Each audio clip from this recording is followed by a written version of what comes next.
வணக்கம். தமிழ்வினின் காலை நேர பிரதான செய்திகள். முதலில் தலைப்புச் செய்திகள். ஈரானிய கப்பல் விவகாரத்தில் அனூர் அரசின் ராஜதந்திர நகர்வுக்கு பொன்சேகா பாராட்டு. இன்றைய எரிசக்தி நெருக்கடிக்கு ஜேவிபியே தான் முழு காரணம். போட்டு தாக்கும் ரணில். தேசிய பாதுகாப்புக்கு அச்சுறுத்தல் இல்லை, பொதுமக்கள் அச்சப்பட வேண்டாம், பாதுகாப்பு பிரதியமைச்சர் தெரிவிப்பு. ஈரானின் புதிய அதிஉயர் தலைவர் தொடர்பான அறிவிப்பு வெளியானது. இடியுடன் கூடிய பலத்த மழை, விடுக்கப்பட்டுள்ள எச்சரிக்கை. சுரேஷ் சாலைக்குள் மறைந்துள்ள பல மர்மங்கள், கைது தொடர்பில் அரசு வெளியிட்ட தகவல். போரில் வெற்றி பெற அமெரிக்கா எவ்வளவு தூரத்துக்கும் செல்லும், அதிரடி அறிவிப்பு. மசகு எண்ணெய் விலை சடுதியாக அதிகரிப்பு. தொடர்பான விரிவான செய்திகள்.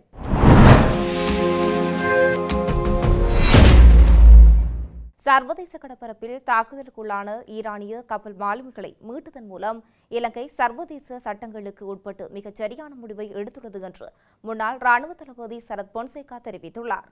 இதுகுறித்து ஊடகங்களிடம் அவர் மேலும் குறிப்பிடும்போது, இலங்கை கடற்பரப்புக்கு அப்பால் தாக்குதலுக்குள்ளான ஈரானிய கப்பல்களில் இருந்தவர்களை இலங்கை கடற்படையினர் மீட்டெடுத்த நடவடிக்கை சர்வதேச கடல்சார் சமவாயங்களுக்கு உட்பட்டது. இக்கட்டான சூழலில் கடல் தத்தளிப்பவர்களை காப்பாற்றுவது ஒரு நாட்டின் தார்மீக பொறுப்பாகும்.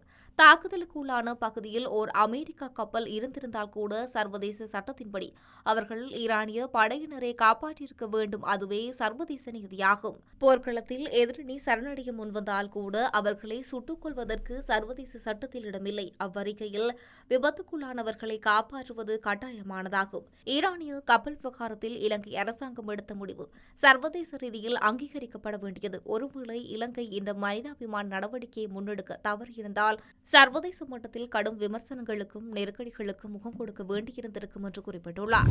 சர்வதேச விவகாரங்களில் தற்போதைய அரசு ஓர் ஊமையை போல் மௌனம் காப்பதாகவும் ஜேவிபி கடந்த காலங்களில் ஏற்படுத்திய முட்டுக்கட்டைகளே இன்றைய எரிசக்தி நெருக்கடிகளுக்கு முக்கிய காரணம் என்று முன்னாள் ஜனாதிபதி ரணில் விக்ரமசிங்க தெரிவித்துள்ளார். கொழும்பில் நேற்று நடைபெற்ற விசேட கலந்துரையாடலின் போதே அவர் இந்த விமர்சனத்தை முன்வைத்துள்ளார். எண்ணெய் சேமிப்பு முறைகள் என்பது காலங்காலமாக பயன்பாட்டில் உள்ளவை. முதலில் அமெரிக்க நிறுவனங்களுடன், பின்னர் எண்ணெய் கூட்டுத்தாபனங்களுடன் நாம் இவற்றை முன்னெடுத்து வந்தோம். 2003ஆம் ஆண்டில் திருகோணமலை எண்ணெய் தாங்கிகளை இந்தியாவிடம் ஒப்படைக்க நான் முயற்சி செய்தேன்.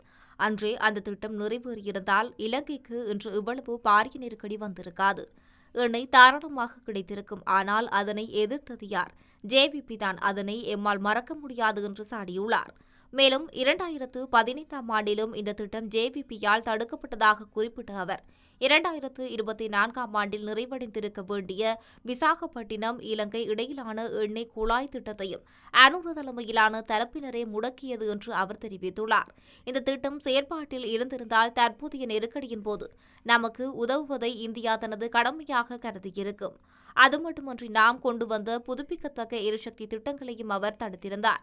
தற்போதைய உலகச் சூழல் குறித்து இந்த அரசு மௌனம் காப்பது வியப்பாக உள்ளது. ஓர் ஊமையைப் போல் செயற்படும் இந்த அரசு குறைந்தபட்ச ஈரானிய ஆன்மீக தலைவரின் படுகொலையாவது கண்டித்திருக்க வேண்டும். ஒரு நாட்டின் அரசை மற்றொரு நாடு பலவந்தமாக அகற்றும் முறையை ஒருபோதும் ஏற்க முடியாது. இது ஒரு சுதந்திர நாட்டின் இருப்பு தொடர்பான ஆழமான பிரச்சினையாக சொல்லப்படுகின்றது. அமெரிக்க ஜனாதிபதி டொனால்ட் ட்ரம்ப் உலகத்தை தனது விருப்பப்படி இயக்க முயற்சிக்கின்றார். இஸ்ரேலுடன் இணைந்து ஈரானுக்கு குழப்பத்தை ஏற்படுத்தி ஆட்சி மாற்றத்தை கொண்டுவர ட்ரம்ப் நினைத்தும் இருக்கின்றார். சுவிட்சர்லாந்து, நோர்வே போன்ற நாடுகளுக்கு இந்த செயல்கள் சர்வதேச சட்டத்துக்கு முரணானது என தைரியமாக கூறியும் இருக்கின்றார்கள். ஆனால் இலங்கை அரசு இன்னும் ஒரு முறையான அறிக்கையை வெளியிடாமல் போர் நிறுத்தப்பட வேண்டும் என்று மட்டுமே கூறி நழுவுகின்றது என்று ரணில் சுட்டிக்காட்டியுள்ளார். மத்திய கிழக்கு பிராந்தியத்தில் நிலவும் போர் பதற்ற சூழலால் இலங்கையில் தேசிய பாதுகாப்புக்கு எந்தவித அச்சுறுத்தலும் ஏற்படவில்லை என்று பாதுகாப்பு பிரதி அமைச்சர் மேயர் ஜெனரல் அருண் ஜெயசேகர தெரிவித்துள்ளார். ஈரானிய மாலுமிகள் மீதான தாக்குதல் மற்றும் அதனைத் தொடர்ந்து எழுந்துள்ள பாதுகாப்பு சந்தேகங்கள் குறித்து ஊடகங்களுக்கு கருத்து வெளியிடும் போதே அவர் இந்த விடயத்தினை தெரிவித்துள்ளார். இலங்கை எப்போதும் ஐக்கிய நாடுகள் சபையின் உடன்படிக்கைகள் மற்றும் சர்வதேச சட்டங்களுக்கு உட்பட்டு செயற்படுகின்றது. தற்போதைய சூழலில் நாம் மனிதாபிமானத்துக்கே முதலிடம் வழங்கி வருகின்றோம்.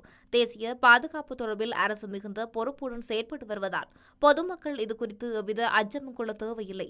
அமெரிக்க தாக்குதலில் உயிரிழந்த ஈரானிய மாலுமிகளின் உடல்களை விரைவில் ஈரானுக்கு அனுப்பி வைப்பதற்கான ராஜதந்திர நடவடிக்கைகள் முன்னெடுக்கப்பட்டு வருகின்றன.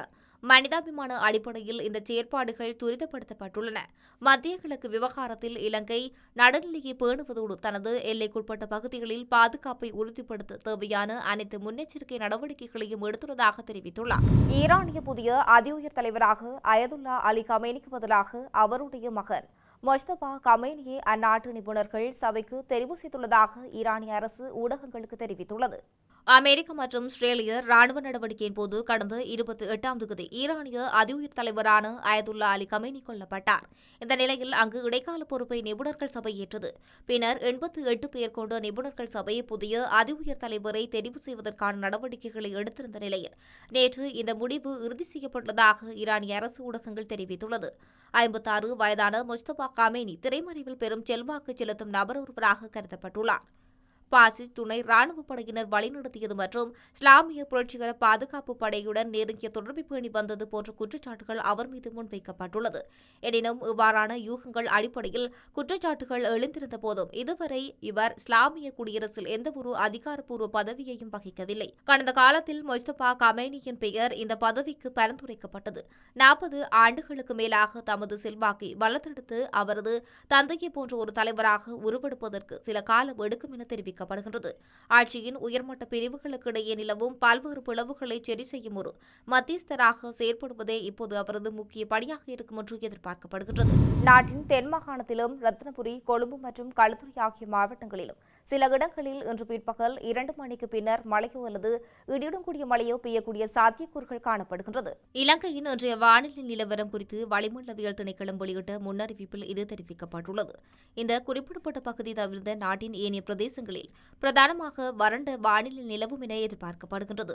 இதேவேளை நாட்டின் பல பகுதிகளில் அதிகாலை வேளையில் பனிமூட்டமான நிலை நிலவக்கூடும் என தெரிவிக்கப்படுகின்றது.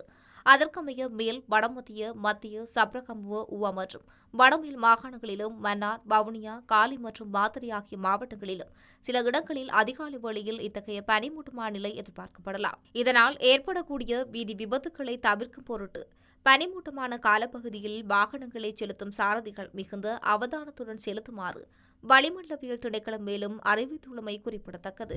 உயிர்த்த ஞாயிறு குண்டு தாக்குதல் தொடர்பில் முன்னாள் புலனாய்வு பிரிவின் தலைவர் சுரேஷ் சாலேவுக்கு முழுமையான தகவல்கள் தெரிந்தமைக்கான வலுவான ஆதாரங்கள் கிடைத்துள்ள காரணமாகவே அவர் கைது செய்யப்பட்டதாக பொது பாதுகாப்பு அமைச்சர் ஆனந்த விஜயபால தெரிவித்தும் இருக்கின்றார். ஊடகங்களுக்கு கருத்து வெளியிடும் போதே அமைச்சர் இந்த விடயத்தை தெரிவித்துள்ளார். உயிர்த்த ஞாயிறு தாக்குதல் தொடர்பில் சுமார் 1 வருட காலம் மேற்கொள்ளப்பட்ட விசாரணைகளை அடுத்து சாலை கைது செய்யப்பட்டதாக குறிப்பிட்டுள்ளார். மேலும் இந்த விசாரணை நடவடிக்கைகள் மிகவும் வெளிப்படைத்தன்மையுடன் நியாயமான முறையிலும் முன்னெடுக்கப்பட்டு வருவதாக அவர் குறிப்பிட்டுள்ளார். இதுவரை முன்னெடுக்கப்பட்ட விசாரணைகளுக்கு அமைய உயிர்த்த ஞாயிறு தாக்குதல் குறித்து புலனாய்வு பிரிவின் தலைவருக்கு முன்கூட்டியே முழுமையான தகவல்கள் கிடைத்துள்ளதற்கான ஆதாரங்கள் கிடைத்துள்ளது. இதன் அடிப்படையில் அவர் குற்றவாளியா இல்லையா என்பது நீதிமன்ற நடவடிக்கைகளூடாக தீர்மானிக்கப்படும். எதிர்க்கட்சிகள் பல்வேறு கருத்துக்களை வெளியிட்ட போதிலும் விசாரணைகளுக்கு தேவையான நபர்களை கைது செய்வது, தடுத்து வைக்கவும் போலீசாருக்கு அதிகாரம் இருக்கின்றது. அங்கு அத்தகைய சட்டப்பூர்வமான நடவடிக்கையை முன்னெடுக்கப்பட்டுள்ளதாக அமைச்சர் மேலும் தெரிவித்துள்ளார். ஈரானுடனான போரில் வெற்றி பெறுவதற்கு எவ்வளவு தூரம் செல்ல வேண்டுமோ அவ்வளவு தூரம் செல்ல அமெரிக்கா தயாராக உள்ளதாக அமெரிக்க பாதுகாப்பு செயலாளர் தெரிவித்துள்ளார். ஊடகம் ஒன்றுக்கு அவர் வழங்கிய செவ்வியிலே இந்த விடயத்தை தெரிவித்துள்ளார். ஒரு ராணுவ நடவடிக்கையில் எல்லைகள் என்ன என்பதை எதிரியிடமோ ஊடகத்திடமோ அல்லது வேறு யாரிடமோ வெளிப்படுத்தக்கூடாது. அமெரிக்கா வெற்றிகரமாக போராடுகின்றது. ஈரானின் சரணடைதலுக்கான நிபந்தனைகளை டொனால்ட் ட்ரம்ப் தீர்மானிப்பார். ஈரானால் போராட முடியாது என்பது எங்களுக்கு தெரியும். அவர்களுக்கு தெரிந்தாலும் இல்லாவிட்டாலும் அவர்கள் போர்க்களத்தில் செயலற்றவர்களாக சரணடைவார்கள் என்று தெரிவித்தும் இருக்கின்றார்.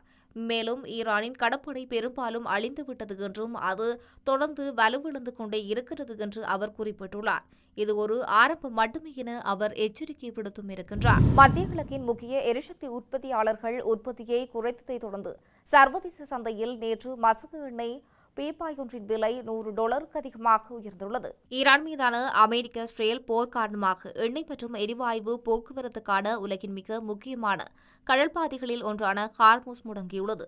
இந்த நிலையில் அதற்கு பதிலடியாக இந்த உற்பத்தி குறைப்பு நடவடிக்கை எடுக்கப்பட்டுள்ளது. இதன்படி பிரெண்ட் ரக மசகு எண்ணெய் 18% உயர்ந்து பீப்பாய் ஒன்றின் விலை $108.68 விற்பனை செய்யப்படுகிறது.